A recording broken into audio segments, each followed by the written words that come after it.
Pues somos estudiantes de cuarto semestre de medicina de la Universidad ICESI. Yo soy Valentina Salcedo y pues mis compañeros, pues no sé si quieran prender el micrófono y presentarse.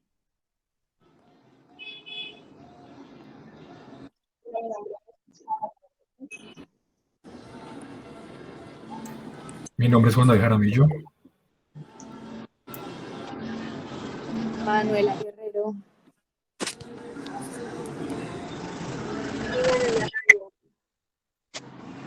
Y pues hoy, como Ana María ya te habrá comentado un poco, pues vamos a hacer como una entrevista en la cual pues vamos a integrar los temas que hemos visto a lo largo del semestre en psicología y pues la mejor forma como para poder integrarlo es como conociendo un poco el quehacer médico. Correcto, perfecto.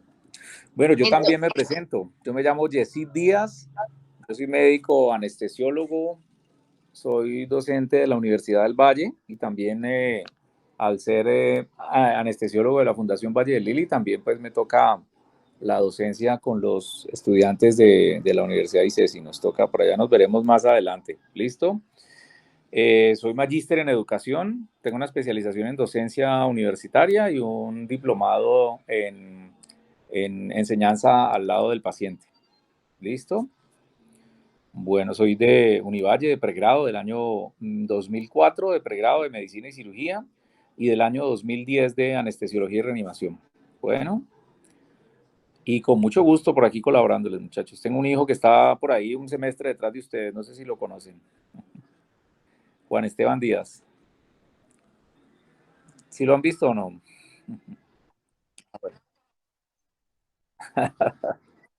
Está en tercero, va detrás de ustedes.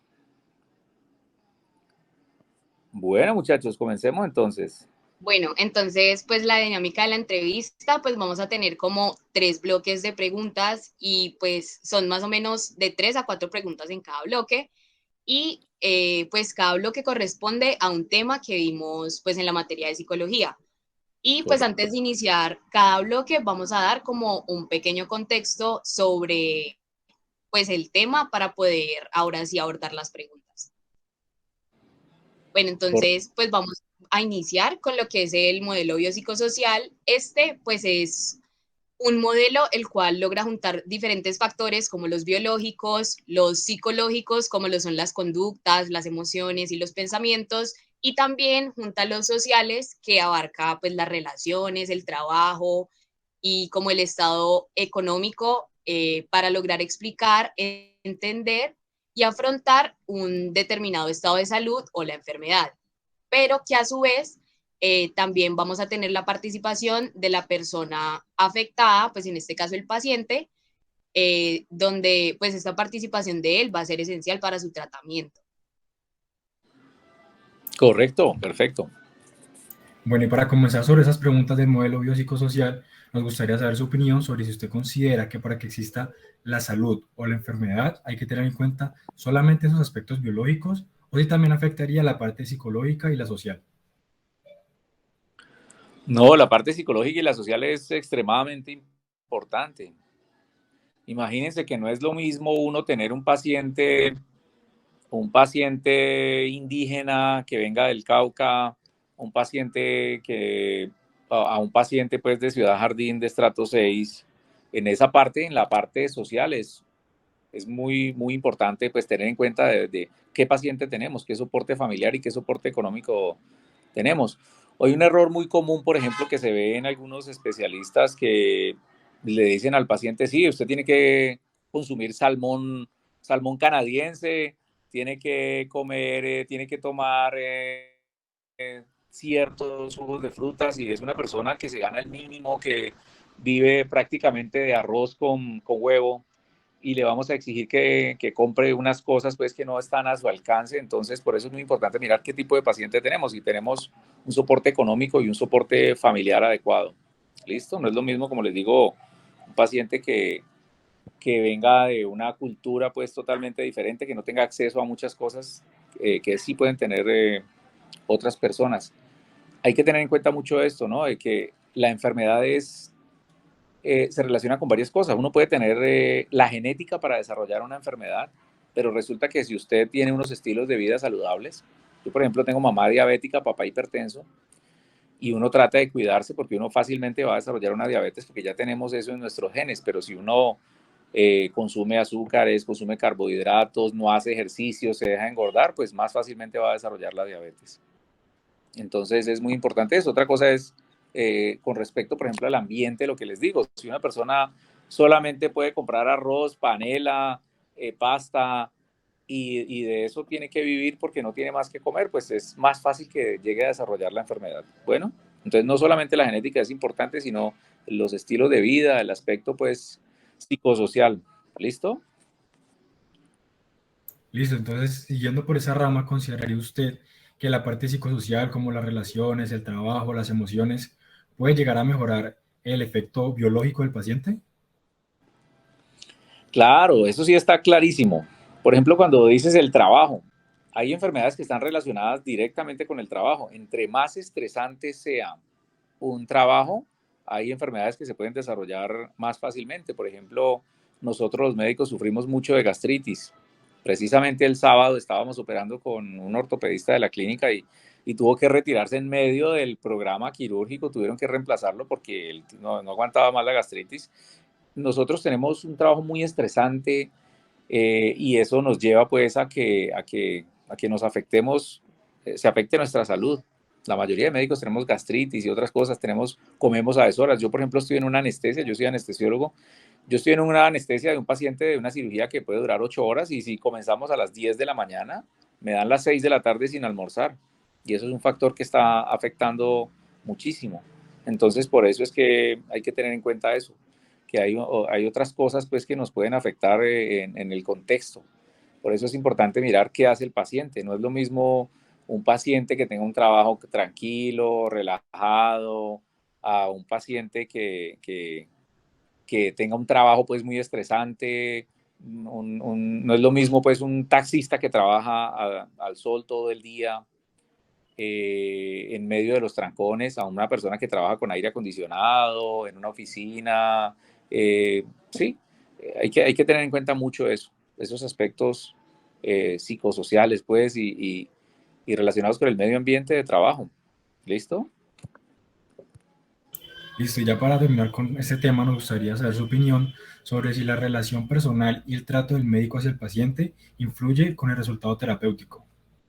Muchísimo, muchísimo, muchísimo. Nosotros, o sea, si un paciente llega y usted no tiene una buena relación con ese paciente, no hay un buen trato hacia ese paciente, el paciente de entrada no le va a creer a usted. Es muy importante como tener una empatía, hacer una buena relación médico-paciente para que las cosas funcionen. Los pacientes tienen que creer en nosotros. Pero lastimosamente pues el mercado nos lleva a que las consultas tienen que ser rápidas. Estamos en un sistema de producción donde todo es plata. Cada vez se tiene menos tiempo para atender al paciente, entonces somos como una empresa que estamos produciendo salud, entonces eso nos lleva a que tengamos pues una deficiencia pues en la calidad de la atención a los pacientes.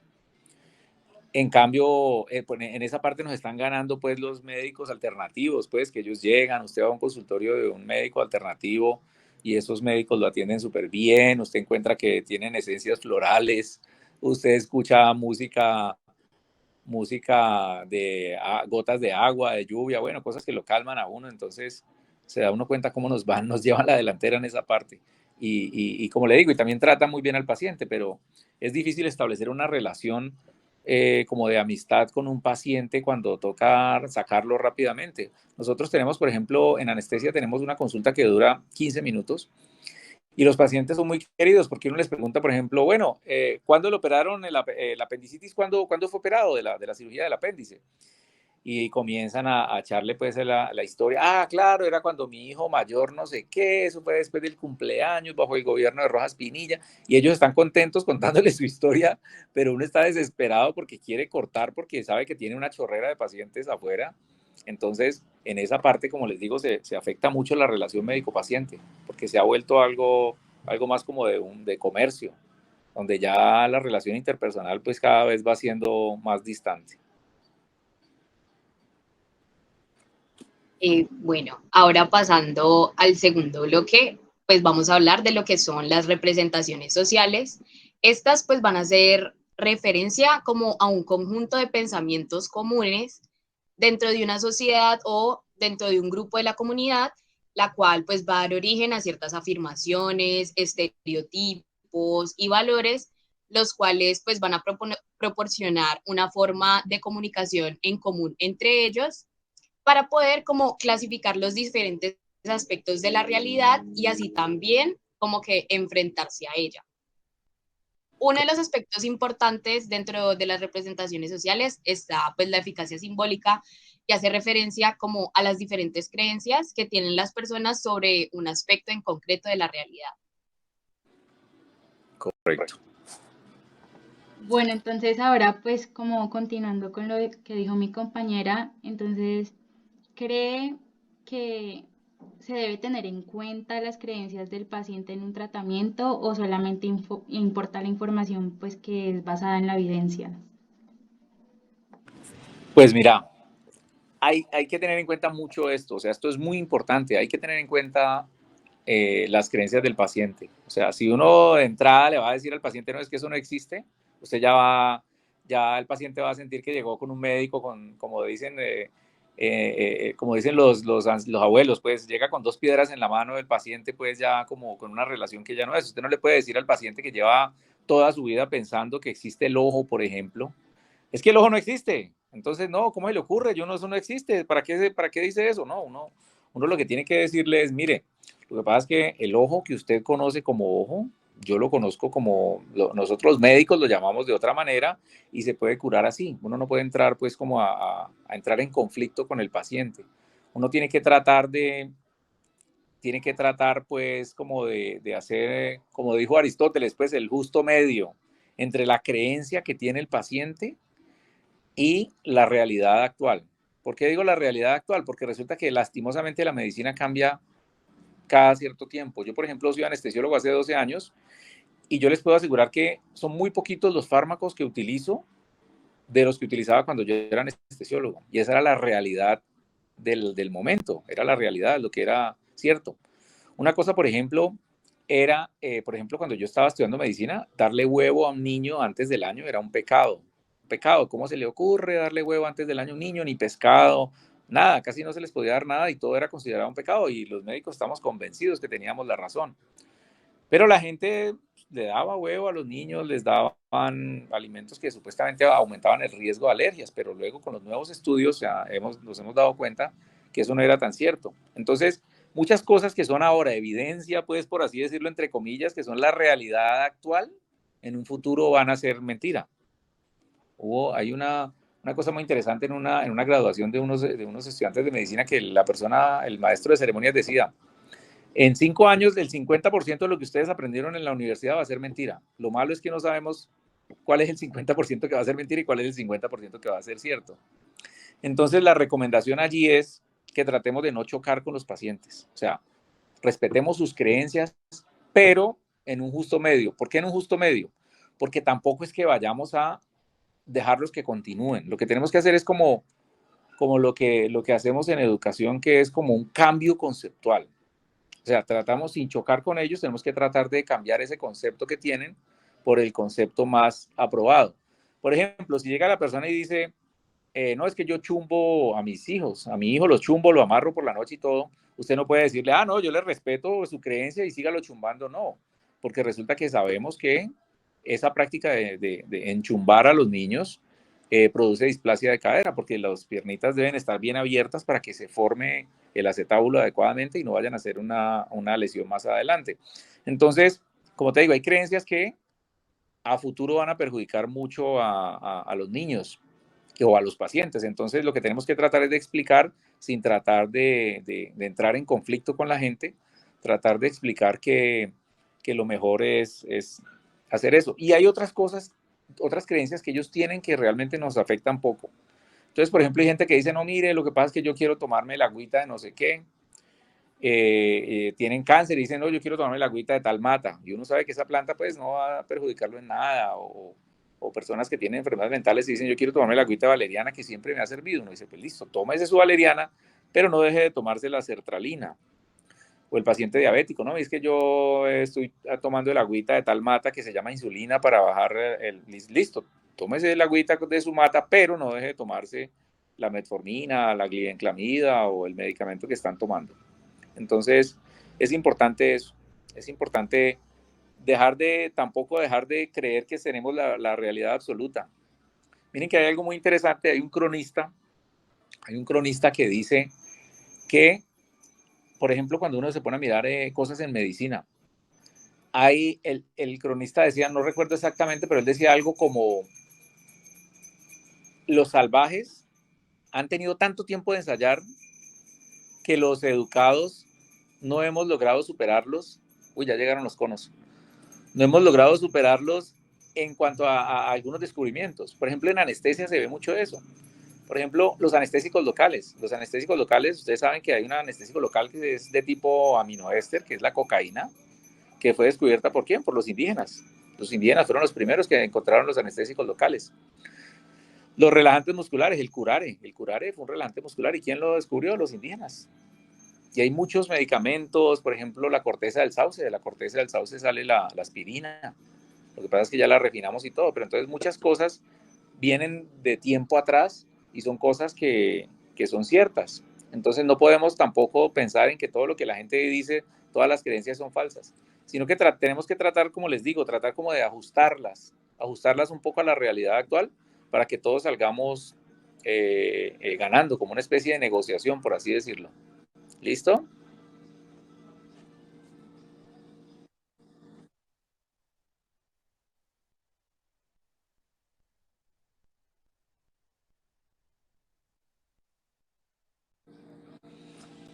Mira que, mira que sí, como te digo, hay muchas creencias de la gente, pues es algo parecido a lo que estábamos diciendo. Hay mucha gente que tiene muchas creencias, por ejemplo, la cadena de oración. El solo hecho que una persona crea que le están haciendo una cadena de oración y que eso le va a servir, eso créanme que le va a ayudar mucho. Ustedes saben que hay un dicho, mente sana en cuerpo sano. Si una persona está bien de la cabeza, tiene más facilidad de que funcione bien su cuerpo. Recuerden que nosotros somos enzimas y que para que esas enzimas funcionen tenemos que tener otras cosas pues que funcionen bien. Por ejemplo, miren, ustedes saben que nosotros desarrollamos cánceres todos los días. Los cánceres son alteraciones genéticas pues, de las células que hacen que crezcan, pero nosotros tenemos macrófagos y los macrófagos lo que se hacen es que todo el tiempo están fagocitando células que tienen alteración genética. Entonces están fagocitándolas y así controlamos el cáncer. ¿Cuándo uno desarrolla un cáncer? Cuando por alguna razón ese sistema inmune está débil y no es capaz de fagocitar las células cuando están pues pequeñas. Y eso lo puede ocasionar, como les digo, el estrés, lo puede ocasionar cualquier cosa. Entonces, por eso es importante eso, tener en cuenta esas cosas. Hay gente que tiene unas creencias y esas creencias están tan metidas en su ser que si usted le cambia eso, esa persona va a creer que no se va a curar y es posible que esa influencia mental, pues, esa influencia psicológica lo vaya a perjudicar.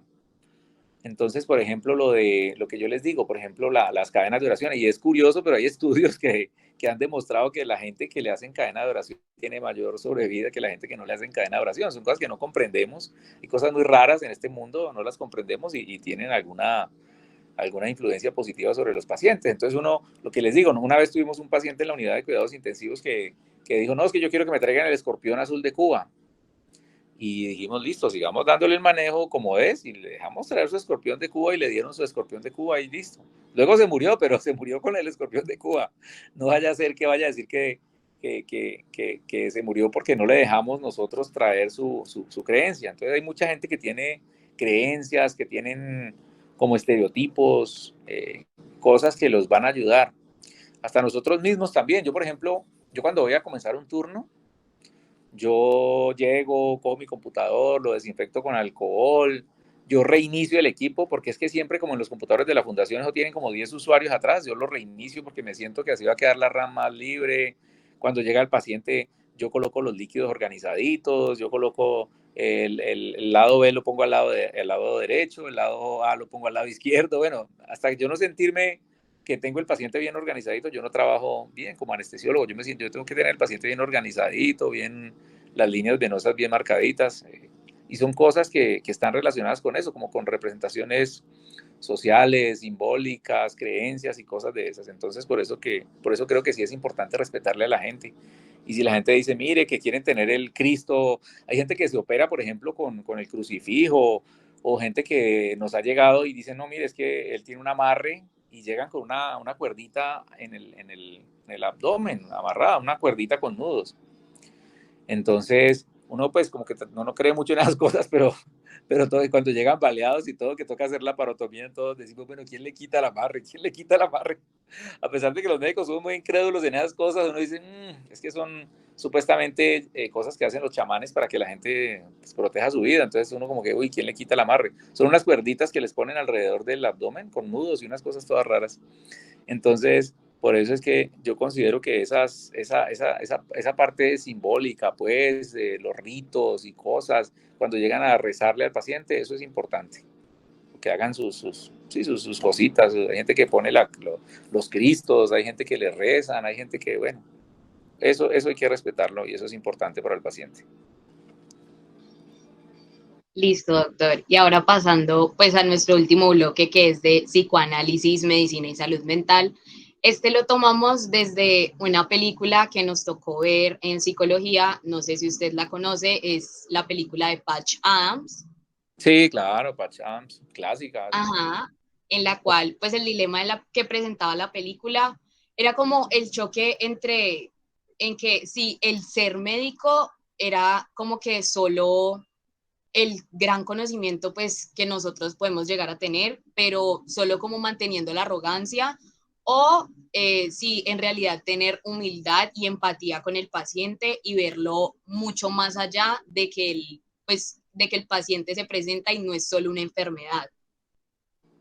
Claro, esto es muy importante, esto es muy importante. Yo siempre trato, por ejemplo, de atender a la gente bien, de hacer que la gente se sienta bien. Yo me pongo a pensar, mire, usted llega a un quirófano, frío, aire acondicionado a 16 grados centígrados, usted está solo, desnudo, le ponen un poco de aparatos, usted está, pues, perdonen la expresión, está cagado del susto. Entonces yo siempre lo que hago es tratar como de romper ese hielo. Y es más, hay colegas que me han regañado, porque piensan que yo soy como demasiado informal en algunos momentos. Entonces yo llego y le digo a la gente, le digo, tranquila, ¿cómo estás? Mucho gusto, Jessy Díaz. Yo voy a darte un coctelito para que estés tranquila, te voy a dar un whiskycito. Entonces yo les pongo pues la sedación y para que estén tranquilos y les voy hablando y eso hace que la gente esté como más tranquila. Como les digo, no van a encontrar una persona fría ahí, entonces les digo, uy, va a quedar por ejemplo, hicimos como 6 caderas el sábado y le dije, cirugías de cadera, entonces molestando les decía, listo, vas a quedar ahorita listo para bailar en diciembre ya pues con tu cadera, vos te estás operando es para eso, o se están operando los ojos y yo listo, entonces vas a quedar ahora listo para ver los partidos del Mundial, vos estás operándote para ver en Full HD. Entonces son cosas que parecen bobadas, pero yo trato como de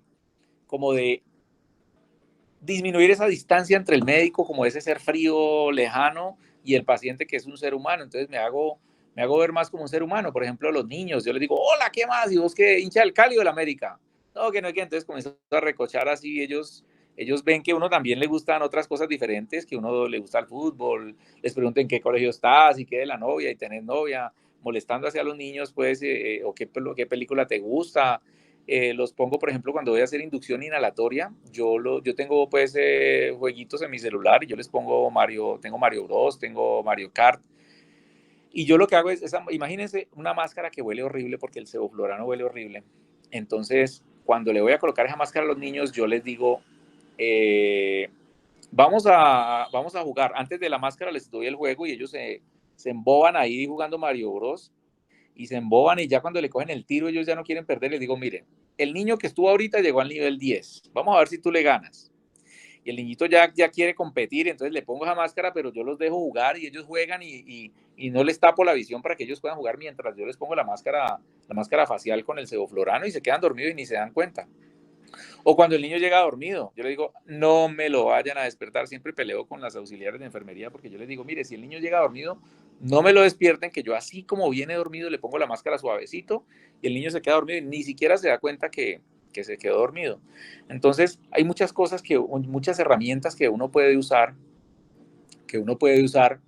eh, y que hacen que la gente como que se acerque un poco más a uno y la gente le gusta, la gente se ríe, son chistecitos a veces que son, y la gente le gusta eso, la gente se siente más cerca de uno. Por ejemplo, que día una cirujana de mama muy, muy reconocida, una cirugía de cáncer de mama, había una viejita y le dije, bueno, vamos a ponerte a soñar ahora sí con el novio. Y dice, no, mi marido se murió hace 20 años. Yo le digo, bueno, pues vamos a aprovechar entonces, dígame con quién quiere con quién quiere soñar, con George Clooney o con cuál quiere. Y me dijo, no, yo quiero soñar con el Tim Asprilla. Y de una, apenas la dormí, la cirujana de mama reconocida y todo de allá de la fundación me pegó un regaño que sí, que yo como le decía eso a las pacientes, pero la paciente créanme que se durmió muerta de la risa y yo también me reí porque cómo me va a salir yo esperando a George Clooney y me dice que ella quería el tiro a Asprilla y una viejita como de 75 años. Entonces yo pienso que esto es importante y esto se ha perdido mucho. Hasta a uno como médico le pasa. Hace poco, por ejemplo, mi mamá estuvo hospitalizada en la clínica Rey David y yo llegué a la mesa pues, de enfermeras y le pregunté a un colega, pues cirujano, doctor, buenas, ¿cómo le va? Yo me llamo Jessy Díaz, yo soy médico anestesiólogo de la fundación. Yo quería preguntarle, por favor, pues cómo sigue mi mamá y no sé qué. El tipo ni siquiera me dijo, hola, ¿qué? Nada. ¿Sabe qué me hizo? Me hizo esto. Así. Como quien dice, él es el médico que la tiene a ella. Dijo, yo no soy de aquí de servicio, hable con él. Pero así, o sea, me dijo así, prácticamente ni me saludó el tipo. O sea, uno dice, se ha vuelto esto algo despersonalizado, pues algo muy, muy despersonalizado, muy, muy terrible.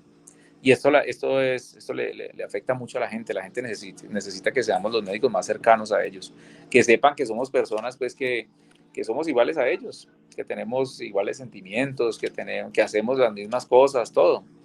Entonces, por eso es que esa parte de ser uno como tan alejado del paciente no conviene. Toca tratar de ser cercanos a ellos, siempre guardando el respeto, ¿no?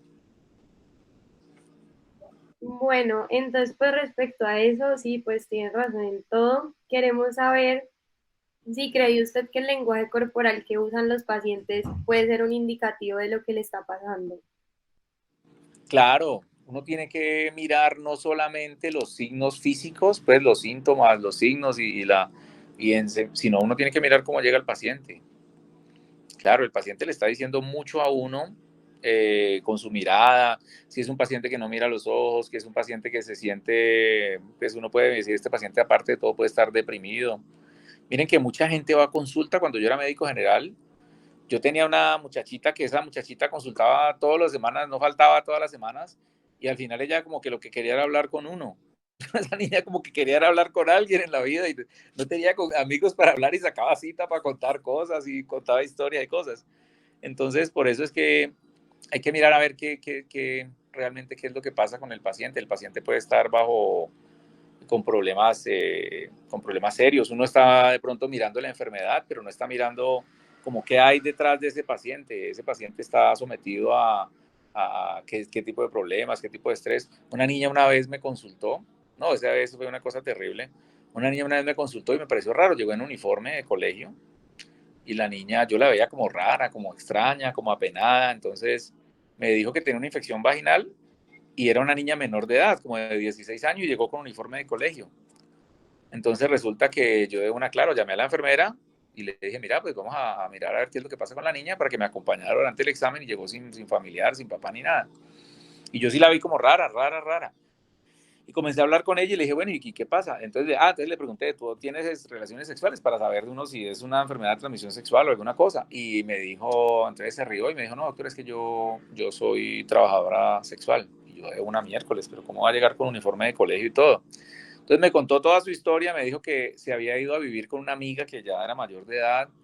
Cuando yo era médico general fue eso, ¿no? Que ya se había ido a vivir con una amiga y que la amiga hacía show, era el show de sexo en vivo en no sé qué lugar y ella se metió en ese cuento. Entonces, pues me pude dar cuenta pues de eso, que ella no fue a consultar por eso, pero solamente pues, como por preguntarle más acerca de ella, porque me pareció algo muy extraño, pues, y pudimos llamar a trabajo social, se hizo contacto con los papás, a los papás ella les había dicho que se había ido a vivir con el novio, prácticamente como que se fue de la casa, porque ella todavía seguía con el aseguramiento del papá, seguía con la salud, estaba afiliada a la salud por por parte del papá, y por eso consultaba en ese tiempo a la IPS de Comeva. Entonces, eso es muy importante, pero lastimosamente, como les digo, el hecho de que ya la consulta sea cada vez más despersonalizada porque se ha vuelto algo de muy poco tiempo, ya no es la historia del médico que atiende a los mismos pacientes, sino que cada vez el paciente saca cita y le toca un médico distinto que no lo conoce. Entonces, eso es lo que ha hecho que cada vez pues, se haya afectado mucho la relación médico-paciente. No conocemos adecuadamente a nuestros pacientes, no sabemos qué les pasa y nos quita ese tiempo importante pues, para mirar qué hay más allá de lo que están viendo, lo que está escuchando nuestro fonendoscopio o lo que nos está mostrando los signos físicos del paciente, sino que el paciente puede tener alguna alteración psicológica que tenemos que detectar. Listo, muchas gracias. Y queríamos saber si, pues, usted considera que a medida que pasa el tiempo, no sé, de pronto respecto a lo que usted dice que, pues, ya el tiempo se acorta y que uno debe hacer las consultas más cortas, si los pacientes, si los médicos, perdón, se vuelven fríos y desalmados, pues, a medida que avanza su carrera. Pues no todos, pero como te digo, el ambiente laboral hace que muchos se vuelvan un poco fríos, ¿no? Pero no, uno siempre, pues yo creo que la gran mayoría siempre sentimos lo que le pasa al paciente. O sea, no podemos hablar, muchos hemos terminado una cirugía grande cuando llega un niño herido y se muere en cirugía porque llegó muy mal herido o arrollado, o niños que han sido, que han sido atacados por adultos, hasta los mismos papás han intentado asesinarlos, los han herido. Al final todos terminamos llorando en sala de operaciones, hasta el más frío termina llorando porque eso nos afecta mucho, nos afecta bastante. Entonces yo creo que eso depende, pero yo creo que la gran mayoría sentimos mucho por nuestros pacientes, ¿no?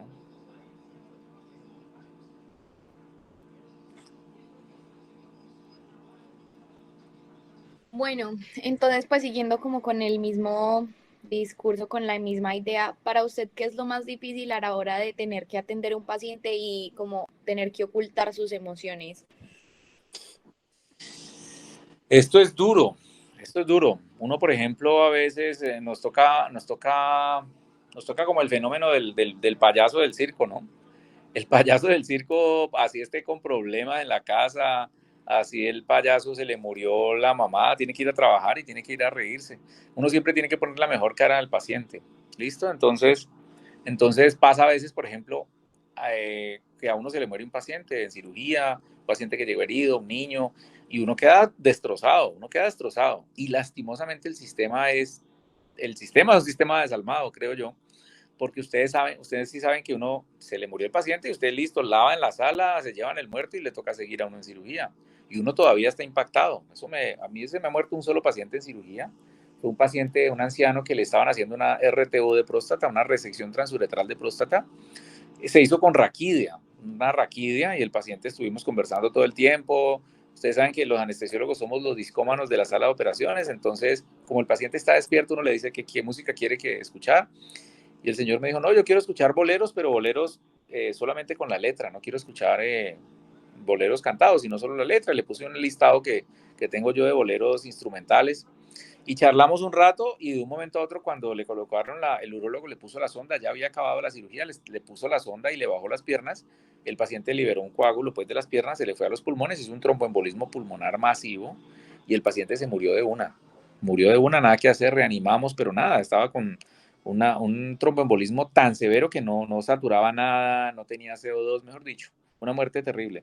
Y teníamos tres pacientes más, y uno, después de haber quedado uno pues muy golpeado con esto, le toca seguir uno atendiendo a la gente como si nada hubiera pasado, y uno tiene que poner la mejor cara, porque toca, como te digo, tenemos un sistema de salud donde le toca a uno continuar, porque no hay otro anestesiólogo que lo pueda reemplazar a uno, y yo pienso que debería como de haber un protocolo donde diga, no, el doctor tuvo un evento traumático, pues dejémoslo tranquilo, ya vaya para su casa, o venga, hable con una psicóloga institucional. En la clínica debería haber como un código no sé qué, donde el médico que esté enfrentado a una situación muy estresante pueda tener como un apoyo psicológico, porque también somos seres humanos, como te digo, y también somos afectados por estas cosas. Entonces, en esa parte también salimos perjudicados porque nos toca seguir en un sistema de producción, donde nos toca, se murió el paciente, no importa, toca seguir con el otro y darle la mejor cara que tenemos. Sí, y siguiendo como con la misma línea, ¿qué hace usted para que sus emociones no se vean influenciadas por los sentimientos del paciente? Por ejemplo, no sé, llega un paciente con una historia así trágica y con unas emociones súper cargadas, como para uno no Uy, no, sentirse afectado por eso. Eso pasa mucho, mucho, mucho. Precisamente en la madrugada, ayer en la noche, estuve atendiendo a una paciente que es estudiante de medicina de la universidad, bueno, otra universidad, la Universidad de Santiago, que tuvo un accidente terrible, iba con el novio era residente, iba a comenzar residencia en ortopedia, tuvieron un accidente en moto, el novio terminó amputado y ella está pues casi que también con una pierna, casi que termina la amputación, está muy delicada en la unidad de cuidados intensivos y es muy triste ver como esa situación tan terrible, es difícil uno no tener esa contrarreferencia, pues, esa contrarreferencia hacia el paciente, porque uno también se afecta, uno dice, uy, pobre gente, como le ha tocado de duro. Hay unos pacientes que quedan grabados en uno, pues, quedan grabados en uno. Una vez tuve un intento suicida, un paciente que tuvo un intento suicida, y me contaba su historia, y no, pues, casi que le dan ganas de uno arrancar a llorar con el paciente. Los pacientes llegan y lloran al lado de uno, contándoles historia, y es bien difícil uno no llorar al lado del paciente, le toca a uno una historia terrible. El paciente tenía VIH y me contó su historia, que él vivía con su esposa, que él le dijo que la esposa le dijo que le ayudara para irse a España, que cuando se fuera a España ella le mandaba el pasaje para que él fuera. El tipo empeñó hasta, mejor dicho, lo que tenía para poder que la esposa se fuera, pero apenas se fue, le pidió el divorcio. El tipo se le quemó el taller que tenía, se consiguió otra mujer, esa mujer le pegó el VIH. Mejor dicho, una cosa terrible. Y uno decía, no, Dios mío, hay gente que le pasan unas cosas que terribles y le cuentan esa historia a uno, lloran y es muy difícil. Realmente nosotros en esa parte como que no estamos bien preparados en nuestra formación, no nos enseñan a manejar esas cosas. O por ejemplo cuando se muere un paciente, eso de dar las noticias a la familia cuando se muere un paciente es lo más terrible que puede haber. Nosotros tenemos muy, muy escasa formación en eso. Eso de decirle a una persona, mire, es que su hijo falleció, su hijo no toleró el procedimiento, su hijo llegó muy mal herido, bueno, todas esas cosas que pasan. Entonces es bien complicado. Uno trata, pero es difícil. Listo, y ya como última pregunta, queremos saber, pues en cuanto a qué lo lleva a escoger de manera acertada cuando se encuentra en una situación entre la salud del paciente o seguir las reglas de un modelo profesional, como por ejemplo lo que pasa con los testigos de Jehová o una creencia pues religiosa que lleva a que, no sé, por ejemplo, hay algunas creencias que no permiten que, no sé, creen más en los rituales que en lo que podría llegar a ser el médico, pero pues es algo como entre la vida y la muerte. Claro, esto nos pasa con frecuencia. En cuanto a los niños, no tenemos problema, porque los niños, el Estado es padre y uno simplemente llama al defensor del paciente y el defensor del paciente dice, no, póngale sangre. O sea, siendo un ser humano y que ese ser humano tiene derecho a escoger lo que quiere. Entonces, por eso nos toca respetar. Y en ese caso, la Constitución dice que la vida prima, pero si el paciente dice, no me hagan esto, yo no me quiero operar, pues lastimosamente así tiene que ser. Donde lleguemos nosotros a actuar de una manera, a decir, no, es que yo quiero salvarle la vida, podemos terminar hasta en un proceso judicial. O sea que tampoco es algo bueno para nosotros. Entonces es mejor seguir la voluntad del paciente. El paciente, uno tiene que respetar la voluntad del paciente, no como antes, que la gente llegaba y la operaban prácticamente a la fuerza. Es que hay que operarlo. Y también a veces uno se da cuenta que muchas cirugías de las que se hacen no necesariamente eran tan necesarias. Y mucha gente se alivia sin necesidad de nuestra intervención. Entonces por eso hay que respetar mucho lo que la gente crea. Tratar de explicarles, no, mire, vea, si usted no se pone la vacuna tiene mayor riesgo, mire lo que pasa, pero tampoco uno ponerse pues a tratar mal a la gente por sus creencias. Hay que respetarles eso, ellos son seres humanos que merecen un respeto también. Sí, claro, pues me imagino que es una situación difícil, pues donde uno quisiera hacer como todo para que los pacientes aceptaran el tratamiento, pero pues hay momentos donde hay que respetar la decisión de cada cual. Sí, correcto. Y pues ya con eso terminaríamos como todas las preguntas que teníamos, pues te queríamos agradecer por el tiempo. La verdad nos pareció una entrevista muy chévere, muy valiosa, muy constructiva y que nos permitirá hacer un muy buen trabajo. Ah, qué bueno, muchachos. Muchas gracias. A usted, muchísimas gracias.